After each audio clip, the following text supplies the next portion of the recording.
Was there and I saw it play out from beginning to end. And I think it's a great moment to say, as a gay man and as that woman, a lesbian woman, that we are also sick of people putting us in the same category with people that probably are mentally ill, because that's not a woman. And I know I will get a lot of backlash for this, but it's true. We are tired of being put in the same category as them. Sir, ICE is looking for you. I'm not Mexican. I didn't come into the country illegally. ICE is not looking for me. ICE is not looking for me. They're looking for you. So why should I, as a black trans woman who is not under the microscope of illegal immigration, care about those who are? The answer is simple: because they're human beings. I don't know what his race or ethnic origin is, and frankly, it's not my business. But I can tell you, based on his appearance and based on his accent, that the Supreme Court just said, Donald Trump, you can stop him and detain him without probable cause, simply based on the way that he looks, simply based on the way that he speaks. Stop him. At what point do you stop being stupid? At what point do you understand that divide and conquer does absolutely nothing? You can divide, you can separate yourself. It'll be the trans community today, and it'll be the L, the G, and the B tomorrow. It'll be the trans community today, and it'll be the black community tomorrow. It'll be the trans community today, and it'll be women tomorrow. It'll be trans women today, and it'll be indigenous people tomorrow. It'll be trans people today, and it will be Muslims tomorrow. What part of that does not seem to connect for all of you? The Supreme Court is set to overturn gay marriage.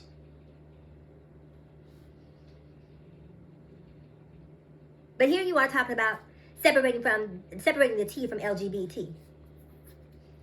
I don't even have to go over what trans people have contributed to the movement. See, we didn't try to move a movement forward solely based on what we thought we deserved. We said, everybody come with us. You're welcome. But here we are, 2025. DeSantis, Abbott, they're excavating crosswalks in gay neighborhoods. Gayborhoods, we call them. But they're doing their best to erase LGBT visibility. Now, there is a hyper-focus on the T for sure. And because you're so hyper-focused on the T, you're missing all of the things that they're doing to the L, the G, and the B. And then when it's your turn up at bat, when Trump decides, oh, we got away with kicking trans people out of the military, let's get the gays out next, then you want everybody to rally behind you and talk about how wrong it is. See, here's the thing about the whole goals thing. Most rational trans people, and keep in mind, let me say this about this, because you guys want to make this a trans thing. This man has a criminal history that predates him transitioning, or they're transitioning. Let me speak in the correct pronouns. But this person at the Gold's Gym has a criminal history when he was a white man, when she was a white, God damn it, when they were, prior to their transition. Whew. They were already problematic. This is the problematic white male who transitioned. Follow the progression. This is the problematic white male who transitioned. It wasn't the transition that caused his problems, because he was a white male and he was already problematic. He already had mugshots as a white man. And that's what you guys don't want to talk about. Because a lot of this entitlement to go into spaces that you don't necessarily belong in, and I'm not even talking about bathrooms, right? Because as a trans woman, I'm going to the bathroom. I'm going to the bathroom. I'm talking about a locker room where people are completely undressed. And you don't look remotely feminine. And you meander your way right in there, sashay your way right in there without any consideration to the other patrons. That has nothing to do with being trans. That has everything to do with being entitled.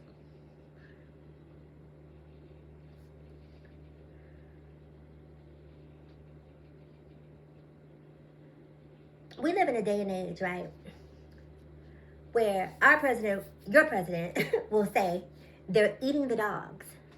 They're eating the cats. And then turn around and deny people SNAP benefits. What do you think they're eating now, sir? We live in a day and age where your president will say, protect women and girls, and then starve them. And here's the thing, right? You'll have some of these people who are on SNAP benefits who will still have the unmitigated gall to hop underneath my comments as a trans woman and be transphobic. Not understanding that a large part of the reason why you don't have your SNAP benefits is partially attributed to the trans community, because you guys voted against your own interests. I have a lot of problems with some black women on this particular app, but in spite of the problems that they have, black women still understood the assignment and still voted in their own interests, even though some of them may not necessarily see it for trans women. Do not believe that trans women should have access to cis spaces. And when I'm talking about trans women, I'm talking about trans women. I'm talking about trans women who have done the work. I'm talking about soft trans women. I'm talking about feminine presenting trans women. I'm not talking about the person who went into Gold's Gym. That's a completely different, that's a horse of a different color. I'm not here to defend that. As I've said before, even in all of my feminine presentation, I don't go into the female soccer room.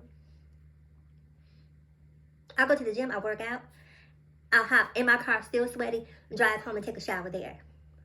Fortunately, I live in a luxury complex and all I do is cardio anyway, so I can go down to the gym in my apartment complex and then come right back up to my unit and shower. But this isn't even about that. This is about the fact that you guys continue to not understand the assignment. And the assignment that the people on the right are giving you is distraction.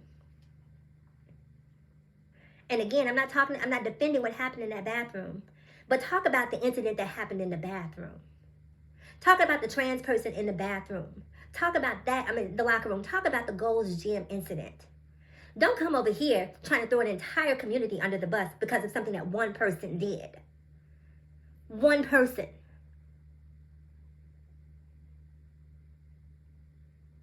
One person.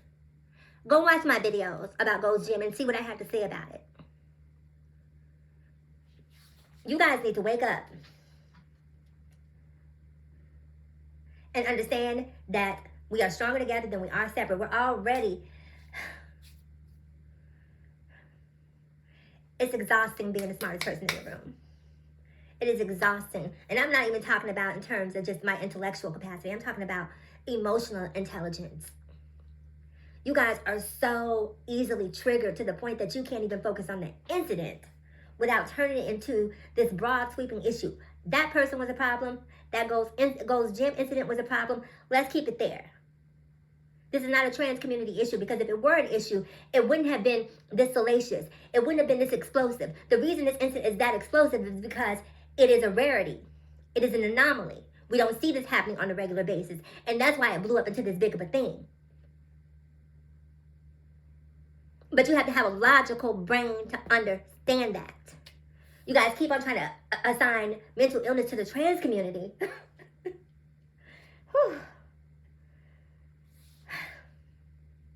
It's exhausting being the smartest person in the room. Comment below. I'm going to leave it here. I need to go take my high blood pressure medicine because you guys are exhausting me. I'll see you in the next video. Bye.